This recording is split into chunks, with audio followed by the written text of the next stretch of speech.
on the field the first 5 days, get to work with your guys, and finally getting the chance to work on the grass with them? Been awesome. We've had really 2 months leading up of working the indoor where it's just a taste of it, actually getting to go do it really once pads go on, get to feel it for real. It's been awesome. What have you seen out of Ethan Davis the first week, 4 or 5 practices that, gives you hope that maybe he can help you guys this fall?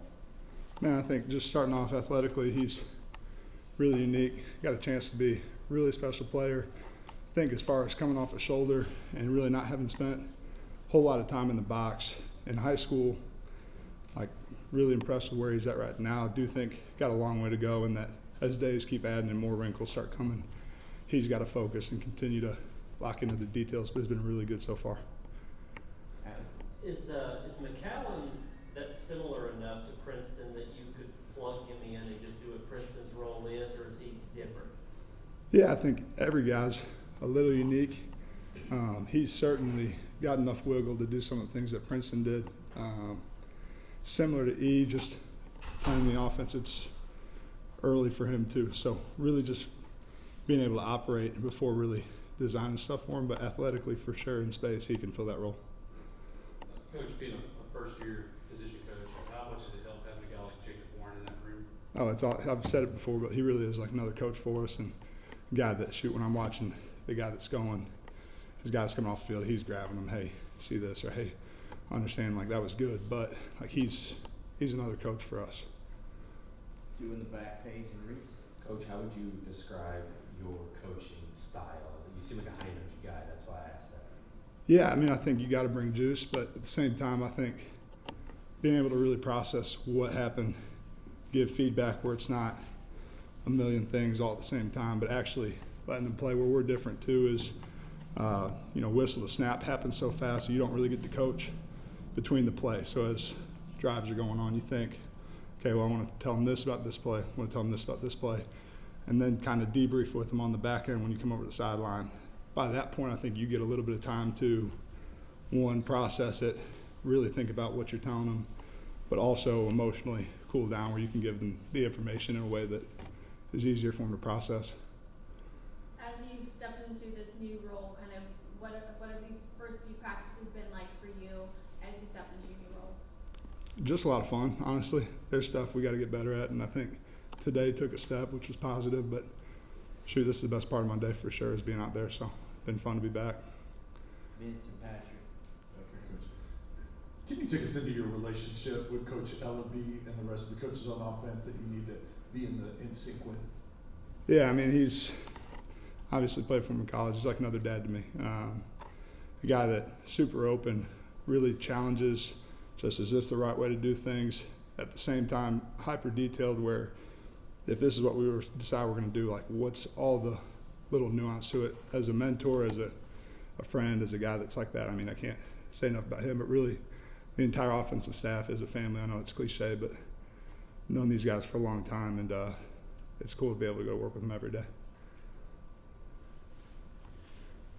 Going back to McCallum, obviously he's coming in from a different offense. You guys do a lot. Tight ends have to process a lot and process it quickly. How is he sort of handling that process of dealing with the tempo, knowing where he needs to go, and doing it all very quickly?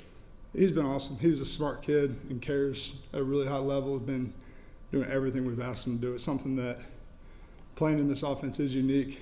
There is a little bit of a learning curve, and I think for our guys, when it clicks, it really does click. For him, I think he wants it to be perfect right now. It's not going to be. Being able to shoot, if I make a mistake, put it aside, play the next one, like that is something that he's got to continue to grow at. But he's a really smart kid and works his ass off, so be really good. The 2 years under Hop, it's been 2 tight ends, at least in the passing game, Preston and Jacob. Is that on purpose? Can this work with just one guy all the time? Can it work with 3 guys? What determines that? Ideally, you'd have 3 because we don't really sub a whole lot in drives. So having guys that can roll, having guys that can spell each other, I think, yeah, it makes it really tough if you don't have 2. Think about when we were at the last place, we usually had 3 guys that could really roll, and that's ideally what we've got. Vincent Page. this may be harder, not having big numbers at tight end, but how important is it to not be predictable based on personnel and what you guys are gonna do at the tight end position on offense? Yeah, I mean, we played in 11 personnel, one tight end, one running back. We probably played in that 80-90% of last year, and normal downs is almost exclusively that. So I think, that's just how we operate. The way we use our tight ends, they're out in space, they're in the core, they're in line. I think whether you're playing with 1, 2, or none, we can be pretty, we can hide what we're doing pretty well. Where is Jacob Bourne developing most in his leadership and in his skill set so far? Yeah, leadership, I think he's just got to become more comfortable being vocal. I think he's such a pro with just the way he approaches every day, but now understanding, like, you've earned the respect of the guys in the room. Continue to push leadership, continue to be vocal with it. Don't always have to be a rah-rah guy, but when you see something going wrong, not being afraid to step up and fix it. As far as on the field, I think, one, just reducing pad level in general. There are a couple things run game-wise to clean up, and then just doing something when the ball's in his hand. I think that's been a huge emphasis for him this spring. Wes? Yeah, that's a little bit of what I was gonna ask too about Warren in terms of getting him, I guess, more involved in the passing game. Last season, it seemed like there were a lot of plays that were maybe sort of designed to go to him, and for whatever reason something broke down or didn't work out. How much of that frustrated him, if at all, and how do you get him more involved in the passing game?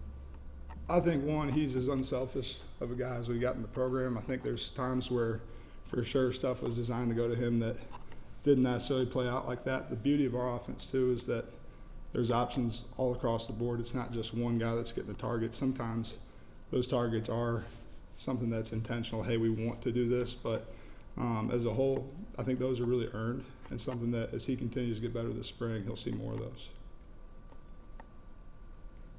All right. Thank you, Coach. Thanks, guys.